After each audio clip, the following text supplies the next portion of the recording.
네, 제가 얼마 전에 선물을 하나 받았어요. 선물은 항상 행복하고 좋죠. 네, 사람의 마음을 따뜻하게 합니다. 그런데 그 선물을 보내주신 분은 제가 예전에 알게 됐던 분이 지방에 사세요. 당신 동네에 있는 특산품을 보내주셨는데 대봉이었던 것 같아요. 근데 저는 오자마자 너무 감사해서 또 감을 좀 좋아하니까 이렇게 뜯어서 먹으려고 하는 순간 무슨 생각이 들었냐면 감사 인사 해야겠다. 전화를 드렸어요. 감사합니다. 그랬더니 전화 잘했대요. 자기가 오늘 저녁에 전화하려고 그랬대요. 왜 그래요? 그랬더니 그거 뜯자마자 먹으면 안 됩니다. 전화 안 하고 먹었으면 뜰버라 이럴 뻔했어요. 그리고 아니나 다를까 그 박스 안에 보니까 종이가 한 장 있더라고요. 받으신 뒤 6일 뒤에 드십시오. 네, 그러니까 이게 숙성을 해야 되는 거였어요. 여러분, 우리가 선물을 또 귀한 선물 받을 때 이걸 어떻게 먹어야 될지, 어떤 방법으로 사용해야 될지 모를 정도로 이렇게 좀 처음 새롭게 경험하는 것들이 있을 때가 있어요. 그때는 항상 어떻게 먹는지, 어떻게 쓰는지를 확인하고 써야 선물의 의미가 살아나죠. 여러분, 성탄은 하나님이 우리에게 주신 선물이에요. 그래서 지난 수많은 매해마다 2000년이 흘렀지만 그 해마다 곳곳의 교회에서 또 서로에게 이 평화의 선물 하는 예수님은 우리에게 주신 평화의 선물, 우리의 인류에게 주시는 선물이라고 우리는 고백하며 받았는데요. 너무 가슴 아픈 건 매년 성탄에 서로 화해하고 평화롭자는 그 메시지가 있지만 전쟁이 없던 해가 있었나요? 자살이 없던 해가 있었나요? 자연재해가 없었던 해가 있었나요? 살인과 다툼과 분쟁이 없었던 해가 있었나요? 한 해도 없었어요. 심지어 우리를 감동시키는 크리스마스 영화 중에 크리스마스 휴전을 다루던 1차 세계대전 때 성탄일에 서로 총을 쏘며 전쟁하던 군인들이 성탄일을 맞이해서 휴전을 했죠. 참호에서 나와서 함께 크리스마스 음식을 나누고 했지만 여러분, 그 휴전이 끝나면 또 참으로 들어와서 또 총을 쏜 거예요. 참 우리가 성탄이 반갑고 감사하지만 마치 다람쥐 쳇바퀴 돌듯이 뭔가 이 성탄의 감사를 우리가 누리면 우리의 마음이 새로워지고 그 덕분에 우리에게 있던 전쟁과 슬픔과 다툼과 오해와 고통이 좀 사라졌으면 좋겠는데 왜 안 될까요? 왜 안 될까요? 어떤 분은 예수님은 허구여서 안 된다는 분도 계시고 또 그냥 인간의 그냥 만든 종교라서 안 된다는 분도 계시지만 성경은 그렇게 얘기 안 해요. 성경은 성탄은 선물인데 같이 한번 해보실래요? 선물의 사용법을 몰라서. 그러니까 성탄을 우리에게 선물로 주셨는데 성탄을 어떻게 이해하고 받아들여야 될지에 대한 지침과 사용법이 있어요. 그런데 그걸 모르기 때문에 우리는 우리 나름대로의 성탄을 맞이하는 거예요. 그래서 오히려 성탄에 술집들이 더 번창하고 성탄에 더 인간의 쾌락을 추구하는 파티들을 더 많이 우리가 보게 되는 이유는 이 성탄의 본질과 의미가 아니라 우리가 원하는 그 즐거움을 누리기 위한 성탄. 물론 가족끼리 서로 축복하고 하나 되는 건 이 원래 의도 속에 들어 있습니다. 그거는 축복할 만한 일이고요. 제가 오늘 드리려는 말씀은 여러분 정말 성탄의 능력을 경험하기를 바랍니다. 그 비결에 대한 말씀을 드리려고 해요. 그 비결을 이야기 속에 넣어놨어요. 오늘 2장 1절에 보면 헤롯 왕 때에 이렇게 얘기가 시작돼요. 지금 마태복음은 유대인들을 향한 복음이기 때문에 유대인적 관점이 많습니다. 그래서 마가, 누가, 요한에는 없는 기록이 여기에 있는 거예요. 이 2장에 있는 이야기는 오직 마태복음에만 있습니다. 마태가 중요하게 여기고 유대인들에게 꼭 전하고 싶은 메시지인 거예요. 자, 그러면 한번 볼까요? 헤롯 왕이 누굴까요? 헤롯 왕은 우리가 뒤에 보면 유아 학살, 참 말하기가 민망하고 어려운데 예수님 태어났을 때를 기준으로 그 어린 아이들을, 베들레헴 근처에 있는 아이들을 다 학살했던 그 기록이 헤롯에게 있었습니다. 하지만 헤롯은 우리가 생각하는 것만큼 폭군이나 악한 사람은 아니었던 것 같아요. 왜냐하면 헤롯을 묘사하는 역사 기록을 종합해서 정리해 보면 그는 도시를 건설하고 농업을 장려했고 유대의 경제적 기반 확충에 힘쓴 성견적인 왕이라고 평가받습니다. 기원전 25년에 예수님 오시기 25년 전에는 유대 지방에 대가뭄이 와서 기근이 나자 뭘 했냐면요, 이집트로부터 곡물을 수입해서 세금을 감면해 줬어요. 여러분, 이 당시 이런 왕 없었습니다. 백성들이 굶어 죽던 말든, 여러분, 통치자들 힘을 가진 사람들은 이렇게 안 했어요. 여러분, 조선도요, 인구의 60%가 노비였습니다. 조선의 문화 중에 가장 역사의 전무후무한 기록은 이렇게 자기 백성들을 노비로 많이 삼은 나라가 없었어요. 그게 우리의 아픔인 거예요. 그것은 조선이 잘못돼서가 아니라 인간이 갖고 있는 본능이, 그렇죠, 자기 중심적이기 때문에 그래요. 그런데 헤롯은 백성들을 조금 돌아볼 마음이 있었어요. 그리고 헤롯은 자기 영토에 개발붐을 일으키고요, 예루살렘 수도 시설을 정비하고 또 국경에 마사다 항쟁이라고 알려진 그 항쟁의 그 무대였던 마사다 같은 요새를 새로 정비하기도 했습니다. 또 재밌는 건요, 당시 배를 건조하는데 꼭 필요했던 아스팔트가 땅에서 흘러나왔어요. 원유의 일종인 아스팔트가 흘러나왔는데 그걸 사해에서 나왔어요. 사해에서. 그래서 사해에서 나온 이 원유를 추출해서, 재밌는 건 이집트의 클레오파트라랑 배분해서 이걸 독점합니다. 로마의 식민지인데도 이 정치력이 매우 탁월했던 사람이에요. 로마도 설득을 하고, 그리고 클레오파트라가 있었던 이 이집트도 굉장히 힘이 셌거든요. 그러니까는 이걸 우리가 독점하면 로마가 뺏어가든지 이집트가 뺏어가니까 이거를 균형을 잘 맞춰서 이집트랑 나눈다고 하면서 로마도 함부로 건들지 못하도록 만든 거예요. 그래서 이 이스라엘이요, 굉장한 번영을 갖고 있습니다. 이전에 이렇게 사람들이 먹을 수 있었고 하기가 어려웠던 땅이었어요. 그래서 헤롯은 사람들이 좋아했습니다. 유대 사람들이 좋아했답니다. 근데 헤롯을 싫어하는 사람들이 있었어요. 누구냐면 바리새인들이에요. 바리새인들은 어떤 사람들이냐면요, 헤롯이 사실 정통 유대인의 혈통이 아니거든요. 암몬 지역이 예수님 오시기 전에 100여 년 전에 종교를 바꿨어요. 그래서 유대교로 개종합니다. 그 개종한 사람들의 후손이에요. 근데 성경의 정신은 뭐가 있냐면, 이방인이라도 개종한 자들은 우리의 백성 중에 하나가 될 거라는 하나님의 메시지가 있거든요. 그런데 바리새인들은 그 메시지를 적용하지 않아요. 바리새인들은 오직 유대 혈통만이 왕이 될 수 있다고 주장하고 사사건건 헤롯을 괴롭힙니다. 헤롯은요, 굉장히 바리새인들에게 몰려 있어요. 여러분, 바리새인들이 왜 그랬을까요? 한번 상상의 날개 펴보세요. 왜 그랬을까요? 백성들의 삶에 관심이 없었기 때문에 그래요. 뭐라고요? 백성들의 삶에 관심이 없었어요. 다른 사람이야 죽어나가든 말든 자기가 주장하는 진리만 추구하면 된다는 거예요. 저는 이런 걸 보고 종교 귀족이라고 합니다.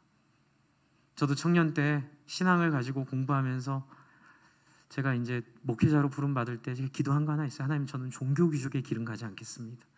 근데 이 종교 귀족의 길은 너무나 쉽고 너무나 편하고 우리 안에 너무나 큰 욕망으로 남아있는 길이에요.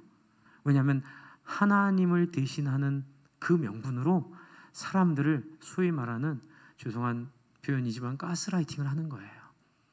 사람들에게 하나님의 축복을 매개로 해서 사람들을 자기의 말과 자기의 권한에 꼼짝 못하게 가둬놓는. 여러분, 저는 그런 상상을 합니다. 만약에 헤롯이 이 바리새인들의 공격이 없었으면 혹시라도 조금이라도 더 지금 이 자기 때에 예수님이 오신 메시지를 조금이라도 더 기회로 삼을 수 있지 않았을까. 지난주에 제가 우연히 들은 그 이찬수 목사님의 설교 중에 참 마음에 와닿는 말이 있었는데요. 미워하면 판단력이 흐려진다. 그래서 미워하면 안 되는 이유를 얘기하더라고요. 다른 사람을 미워하면 정상적인 판단을 못하게 된대요. 그래서 성경에서 용서하라 하고 미워하지 말라고 하는 건 그 사람을 위해서가 아니라 내가 정상적인 판단을 하도록 돕기 위해서라는 거죠. 여러분, 이 헤롯은 바리새인에게 말린 거예요. 바리새인은 철저히 종교주의자였고 바리새인들은 철저히 하나님 마음에 관심이 없었어요.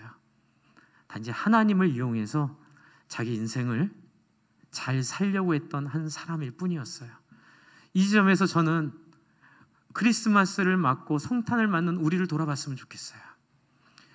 여러분이 믿고 있는 예수님, 또 지금 처음 들어보는 예수님, 각자 다르겠지만 그러나 여러분이 이전에 보아왔던 부정적이고 불편했던 그 신앙인들의 모습은 예수님으로부터 하나님부터 나온 게 아니에요.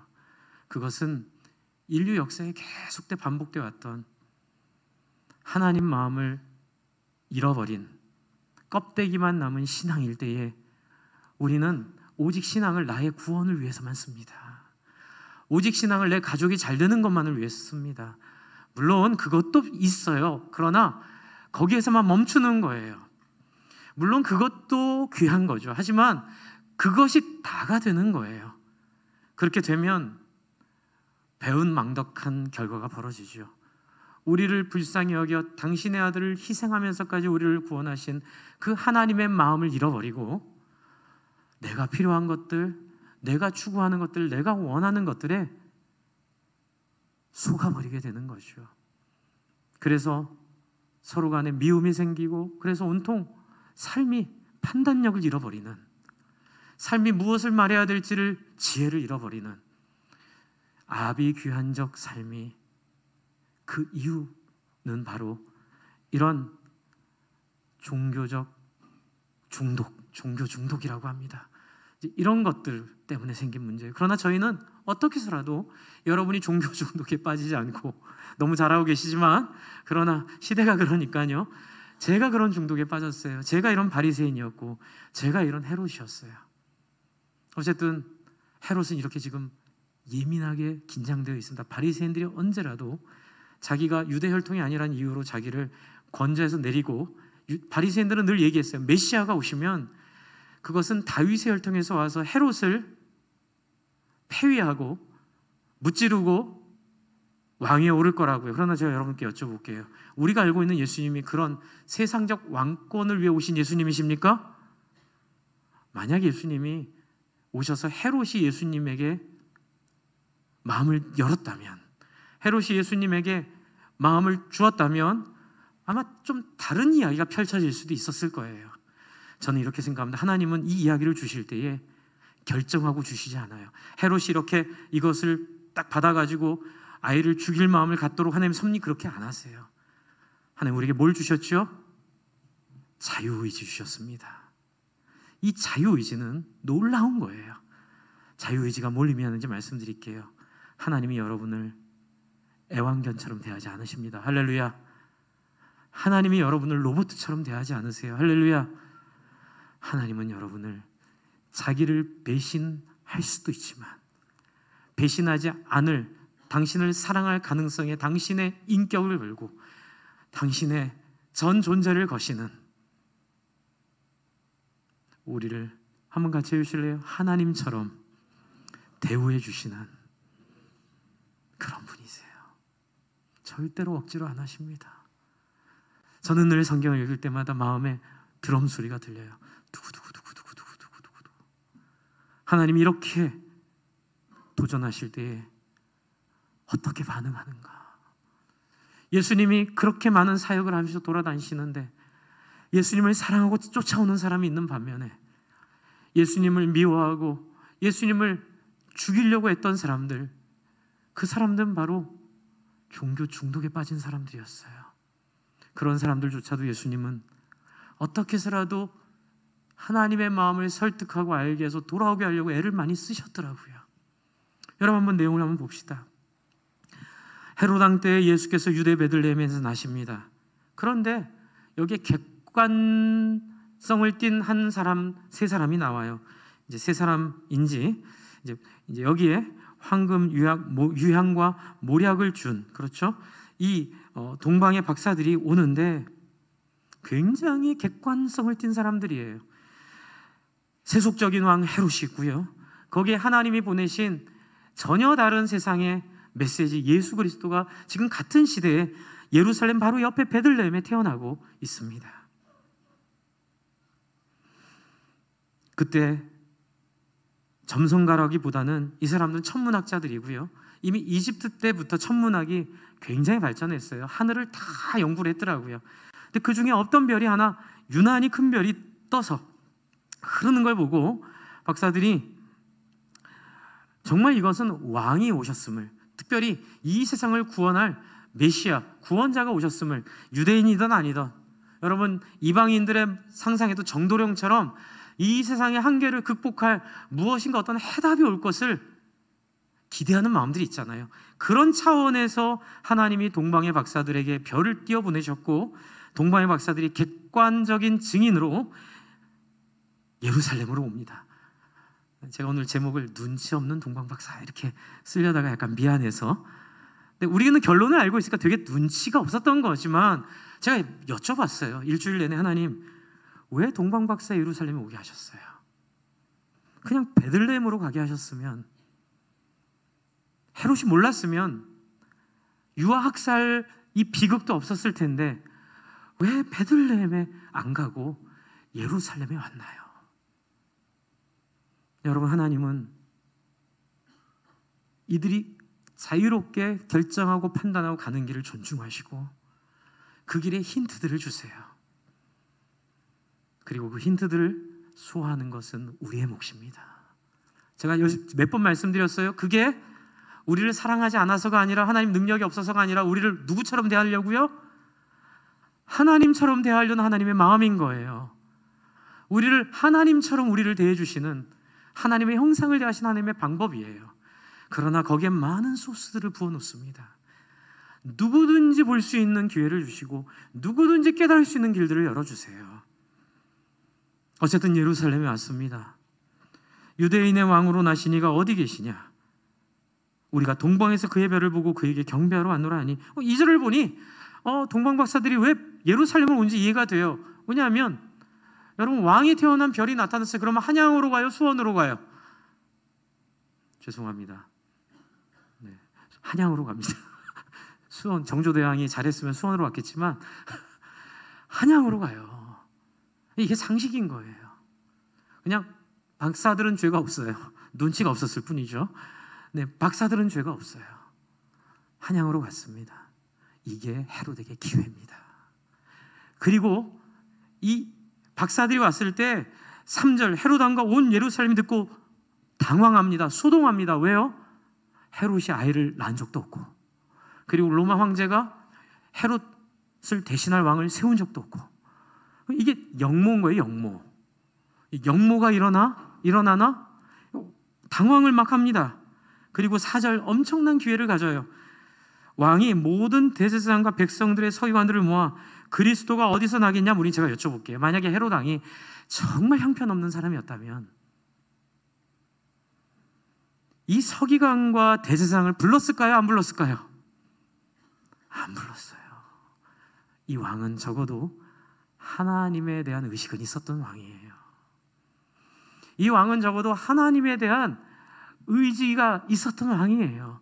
그러니 대제사장과 서기관들을 모으는 거죠. 만약에 죽이려고 했다 하더라도 이걸 안 믿었다면, 하나님의 말씀이 이루어질 게 아니라 하나님의 말씀은 그냥 사람들이 쓴 그냥 역사의 산물일 뿐이다, 소설이다라고 생각했으면 부를 이유가 없죠. 리차드 도킨슨 같은 생각을 가졌으면 이런 마음 같지도 않아요. 저는 리차드 도킨스의 마음에서 종교에 대한 분노를 보고 많이 기도합니다. 야, 저런 적대감이, 분노가 왜 생겼을까? 이해하려고 많이 그의 인터뷰도 들어보고 생각도 들어보는데 참 가슴이 너무 아파요. 어쨌든 그런 사람은 아니에요. 그때 놀라운 얘기를 합니다. 5절에 역시나 메시지가 있는 거예요. 어떤 메시지? 이르되 이제 백성의 서기관들, 제사장들을, 이 사람들은 성경을 달달 외우는 사람들이거든요. 성경을 처음부터 끝까지 다 외웁니다. 토라도 다 외울 뿐만이 아니라 우리가 지금 이 성경이라고 말하고 있는 이것도 예수님 때 있었는데 이 내용을 다 알고 있는 사람들이에요. 그 사람들이 뭐라고 합니까? 5절 이르되 유대 베들레헴이오니 소름이 쫙 끼치죠. 유대 베들레헴이라는 걸 다 알고 있었던 거예요. 메시아가 오면 어디서 태어난다? 베들레헴에서 태어난다. 베들레헴이오니 이는 선지자의 기록을 딱 집어냅니다. 그게 6절이에요. 이게 헤롯이 했던 일과 좀 관계가 있는 일들이 이 안에 있어요. 6절 같이 한번 읽어보겠습니다. 시작. 또 유대 땅 베들레헴아 너는 유대 고을 중에서 가장 작지 아니하도다. 내게서 한 다스리는 자가 나와서 내 백성 이스라엘의 목자가 되리라 하였음이니라. 여러분 지금 베들레헴에서 메시아가 나오는데 이 서기관들이 딱 집은 메시지가 베들레헴에서 메시아 나온다. 여기 써 있어요? 안 써 있어요? 써 있어요? 안 써 있어요? 한번 읽어보세요. 읽어보셨죠? 메시아란 말 안 써 있어요? 뭐로 인식한 거예요? 이스라엘의 목자가 메시아겠다 이 생각을 한 거예요. 여러분 이 사람들은요, 우리가 지금 산업이 우리나라의 주업인 것처럼, 수출이 주업인 것처럼 이 시대의 이 사람들의 산업은 양치는 거였어요. 목동이었어요. 가축 키우는 일이 굉장히 큰 일이었어요. 이 사람들은 딱 아는 거예요. 누구를 돌봐주는 사람. 메시아는 누구예요? 백성들을 돌아보는 사람들이에요. 메시아는 누구예요? 사람들을 섬기는 사람들이에요. 품어주는 사람들이에요. 근데 이랬는데 왜 그랬는지 모르겠어요. 예수님 왔을 때 왜 그렇게 미워하고 예수님 그렇게 죽이려고 몸부림을 쳤는지 모르겠어요. 어쨌든 이들이 알고 있는 메시아는 이스라엘 목자가 될 사람이에요. 그런데 이 내용에는 어떤 문맥이 있냐면요, 이것은 미가서 5장 2절과 에스겔서 32장에 있는 내용이 함께 있는 내용이어서 관주에도 보면 미가서 5장 2절과 에스겔서 34장이 같이 나와 있어요. 먼저 미가서 5장 2절을 볼게요. 어떤 문맥인지. 미가서 5장 2절에 보면 이 얘기가 있어요. 그러나 너 베들레헴 에브라다야, 너는 유다 여러 족속 가운데 작은 족속이지만 이스라엘을 다스릴 자가 내게서 내게로 나올 것이다. 그의 기원은 아득한 옛날 태토까지 거슬러 올라간다. 여러분 여기 써 있죠. 베들레헴에서 나온다고 했는데 여기는 목자란 얘기가 없어요. 그럼 앞뒤를 볼게요. 어떤 문맥에서 이들이 그렇게 이해했는지. 1절 군대 도성화 군대를 모아라. 어떻게 됐다고요? 이스라엘이 망하게 된 거예요. 왜 망하게 됐어요? 왜 망하게 됐어요? 그 얘기는 에스겔서에 나와요. 에스겔서 34장으로 갈게요. 다음 장 보여주세요. 34장에 이렇게 얘기해요. 자, 7절 9절이요 병행 구절로 8절을 감싸고 있습니다. 그만큼 8절이 중요하다는 얘기예요. 그러므로 너희 목자들아 너희 나주의 말을 들어라가 9절에도 같이 나오고 있어요. 그래서 8절이 굉장히 중요합니다. 같이 한번 8절 읽을까요? 시작. 나 주 하나님의 말이다. 내가 나의 삶을 두고 맹세한다. 내 양떼가 약탈을 당하고 참으로 내 양떼가 온갖 들짐승에게 공격을 당하고 사륙당하며 그것들의 먹이가 된 것은 목자가 없기 때문이다. 내 목자들이라고 하는 자들은 내 양떼를 찾으려고 나서지 않았다. 그 목자들은 양떼를 잡아서 자기들의 배만 채우고 내 양떼는 굶겼다. 여러분 하나님의 한이 여기 묻혀 있는 거예요. 구약 내내 하나님의 한이 여기 있는 거예요. 하나님은 이들에게 알아듣게 얘기하셨어요. 모세오경 전체에 있는 얘기는 뭐예요? 나보다 남을 낫게 여기고 네가 배고프면 다른 사람도 배고픈 줄 알고, 그래서 어떡하라고요? 이웃의 것들을 탐내지 말고 다른 사람들을 힘들게 하지 말고 함께 나누라는 얘기가 율법의 핵심이에요. 사람들은 오해해요. 하나님만 사랑하고 하나님만 경배하고. 여러분 하나님만 사랑하는 경배하는 실체가 뭐예요? 하나님은 그 실체를 이웃 사랑이라고 말씀하시는 거예요. 그 유명한 프랑스 어떤 학자가 했다는 말이죠. 세계에 한 명이라도 굶고 있으면 내가 굶는 거라고요. 저는 그 말을 잊을 수가 없어요. 대학 때 들었는데요.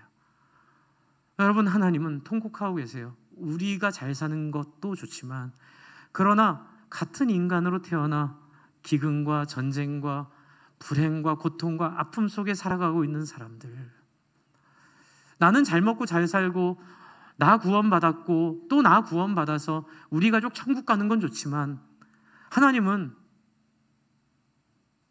천국 가는 게 중요한 게 아니라, 같이 해주실래요? 어떤 사람으로 천국을 갈 것이냐를 얘기하고 계세요. 주 안에 사랑하는 성도 여러분, 예수 믿고 천국 가는 건 그 하나님 닮은 사람으로 여러분을 기어코 만들어 놓겠다는 하나님의 다짐인 줄 믿으시기 바랍니다. 여러분이 그렇게 할 수는 없어요. 그러나 여러분 안에 호소하시는 하나님의 음성을 듣고 그 마음의 문을 열고 하나님의 소원이 여러분 안에 소원되도록 여러분을 마음을 드려야 될 줄로 믿습니다. 성경에 이렇게 써 있어요. 그는 우리의 마음에 그의 소원을 염원하게 하는 마음을 주시겠다. 여러분, 에스겔서에 우리의 심장을 바꿔버리시겠다. 또 수많은 구약 성경에 내가 너희의 중심을 바꾸어버리고 너희 속에 없는 새로운 마음을 창조하겠다. 그래서 고린도서에 보면 이전 것은 지나갔으니 보라 무엇이 되어요? 새 것이 되었느냐. 그 새 것이 뭐예요?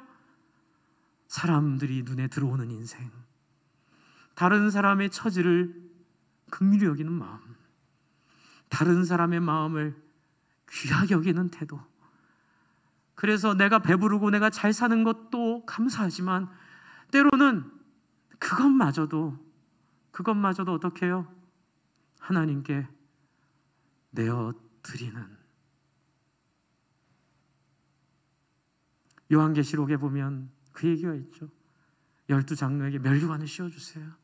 그런데 그 장면에 뭐가 있죠? 이 면류관을 다시 보좌 앞에 던지며 이르되, 하나님, 당신이 주신 면류관이지만, 당신이 주신 구원이지만 당신을 보니 내가 이걸 또 당신에게 드리기를 원하나이다.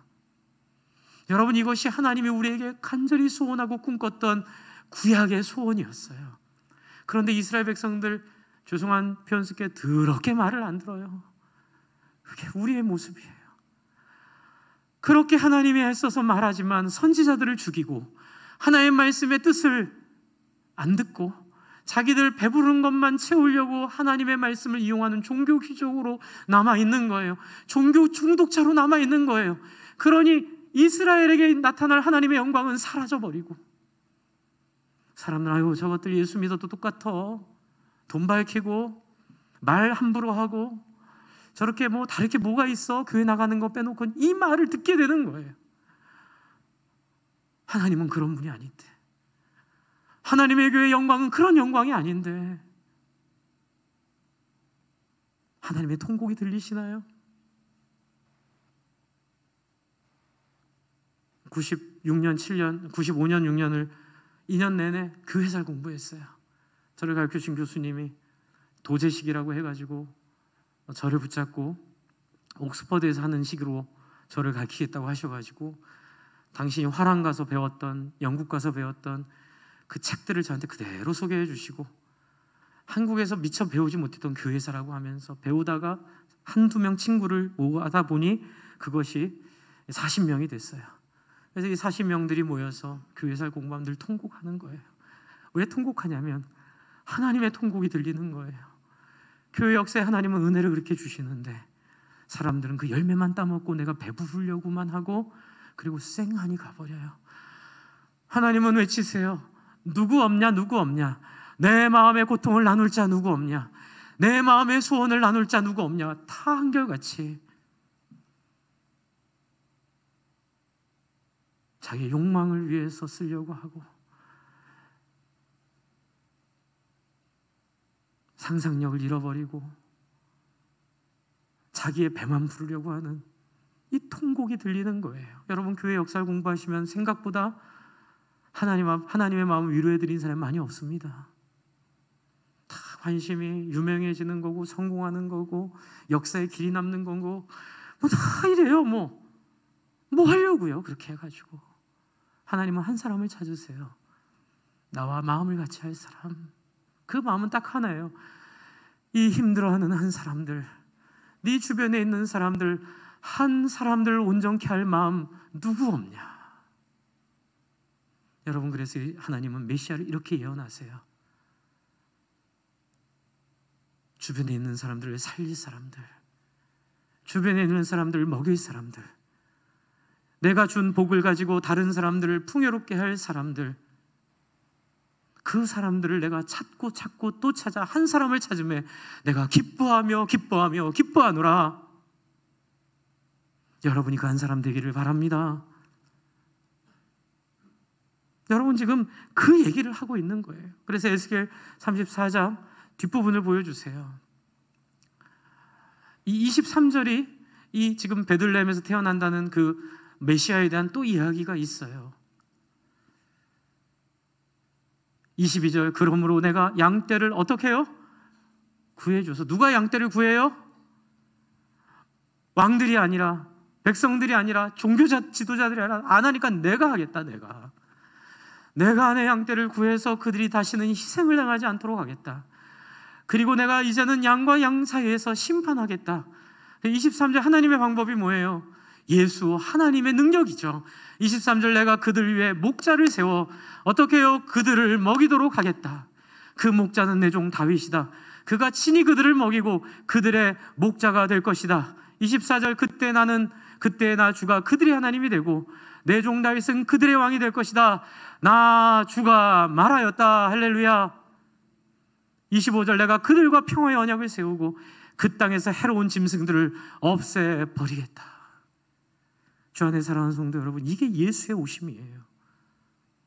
근데 우리는 예수를 붙잡고 돈 달래요. 우리는 예수를 붙잡고 내 병만 낫게 해달래요. 우리는 예수를 붙잡고 내가 목사래요. 내가 위대한 지도자래요. 내가 탁월한 사람이래요. 하나님 통곡하시는 거예요. 물론 병이 낫습니다. 할렐루야. 물론 여러분 부유하게 하나님 만들어주실 줄로 믿습니다. 하지만 그것을 통해 하나님 만나시기를 바랍니다. 나의 병을 고쳐주신 그분을 만나고 나를 먹고 살도록 인도하시는 그분을 경험할 때에 여러분 안에 그분의 눈물이 여러분의 눈물이 되고 그분의 통곡이 여러분의 통곡이 되고, 같이 한번 해주실래요? 그분의 관심이 여러분의 관심이 되기를 바랍니다. 나의 관심이 되고 나의 애씀이 되고 나의 진심이 될 때에 굳이 하지 않아도 될 일을 하기 시작하는 그 기회를 지금 헤롯에게 주신 거고, 그 기회를 지금 대제사장과 서기관들에게 주실 거예요. 그런데 어떻게 반응합니까? 7절, 헤롯이 가만히 박사들을 불러 별이 나타날 때를 자세히 묻고, 8절, 베들레헴으로 보내어 이르되 가서 아기에 대하여 자세히 알아보고 찾거든 내게 구하여 나도 가서 그에게 경배하게 하라.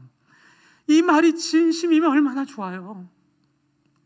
이 말이 진심일 수도 있었다고요. 왜요? 그는 적어도 백성의 아픔에 조금이라도 관심이 있었던 왕이었어요. 진짜 못된 게 바리새인들이었죠. 바리새인들은 백성이 아프고 좋아지는 거에 관심이 없어요. 백성들이 아무리 잘 살아도 내 권력 뺏기면 안 되니까 그냥 자기들이 헤롯을 공격하는 거고.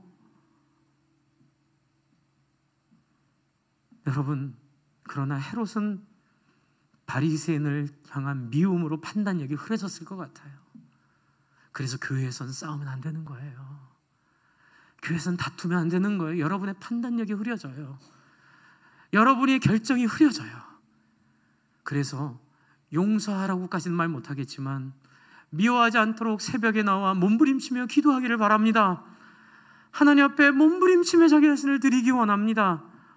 여러분, 제가 지난주에 기도하면서 가장 크게 깨달은 것은 하나님이 나를 완전한 사람으로 요구하시는구나. 그래서 성도들을 품고 사랑하고 끝까지, 그렇죠, 공격당해도 공격하지 않고 오해받아도 오해 분노하지 않고 끝까지 성도들을 품어주고 사랑하고 섬겨주는, 그렇다고 누가 공격한 사람 없습니다. 예를 들어 그렇다는 거죠. 우리 성도님들 너무 좋으세요. 네. 그러나 너무 많은 시대가 악해져서, 여러분 회사에서 그런 일 안 당하세요? 당하시죠. 그러면 여러분 기도하세요. 여러분 그러면 예배를 나오세요. 말씀과 기도로 여러분의 마음을 채우시기를 바랍니다. 말씀과 기도 외에는 아무것도 이런 일을 가능하게 할 것이 없음을 기억하시기 바랍니다. 지금 해석하게도 헤롯은 그 마음을 잃어버렸어요. 판단력이 흐려진 거예요. 바리새인들도 그래요. 그래서 9절에 동방박사 이런지도 모르고 즐겁게 갑니다. 참 동방박사 참 그렇죠? 네, 참 즐거워요. 가고 그들이 10절 별을 보고 매우 크게 기뻐하는 거예요. 기뻐하고 11절 집에 들어가 그의 아기와 그의 어머니 마리아가 함께 있는 것을 보고 엎드려 아기에게 보배압을 열어 황금과 유향과 모략을 예물로 드리리라. 여러분, 헤롯이 미행을 붙였을까요? 안 붙였을까요? 미행을 붙였을 수도 있어요. 그러니까 눈치가 진짜 없는 거예요. 그러나 이들의 잘못은 아닙니다. 그럼 여러분 생각해 보세요. 지금 절체절명의 위기에 여러분 메시아가 왔는데 처음부터 여러분 지금 죽게 생긴 거예요. 꼬여버린 거예요. 하나님 이 상황을 어떻게 해결하실까요? 여러분, 제가 오늘 이 설교를 드리면 여러분 마음에 목사님 너무 부담되는 얘기 하신다. 어떻게 우리 범인들이 목사님 저는 저 하나 먹고 사는 것만 해도 행복한데 저 다른 사람 관심 갖는 거 노땡큐입니다. 저 그거 참 취미도 아니고 그거 참 쉽지 않습니다. 이게 지금 이 상황인 거예요. 정말 앞이 안 보여요. 답답해요. 그런데 여기에 뭐가 있어요? 주님의 성령이 나에게 임하시네. 내게 기름 부으사 주 말씀 전케 하시네. 바로 주의 성령의 역사가 여기 있음을 믿습니다. 여러분이 불가능하지만 불가능하지 않아요. 왜요? 12절 그들은 꿈에 헤롯에게로 돌아가지 말라 하시는 지시함을 받고 다른 길로 고국에 돌아가니라. 여러분, 지금 불가능한 일을 가능케 하시는 건 하나님의 섭리이고 하나님의 역사일 줄로 믿으시기 바랍니다. 여러분의 인생을 하나님 책임지실 거예요. 여러분의 삶 하나님 기뻐하세요. 그러니 세상적인 계산과 세상적인 두려움 내어버리시고 여러분을 사랑하신 그 사랑 가지고 자녀들에게, 아내에게, 남편에게, 부모님에게, 또 옆집 사람들에게, 또 내가 만나는 회사 사람들에게 받은 거 갚아주려고 하지 말고, 여러분 이기려고 하지 말고, 가르치려고 하지 말고 예수님처럼 낮은 자리에 온 자세로 품어주고 섬겨주는 놀라운 역사가 여러분 가운데 가능케 될 줄로 믿습니다.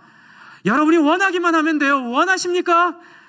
여러분 이럴 때 아멘 해야 되는 거예요. 여러분 원하십니까? 하나님이 아멘 하신 분들에게 이루어 주실 것입니다.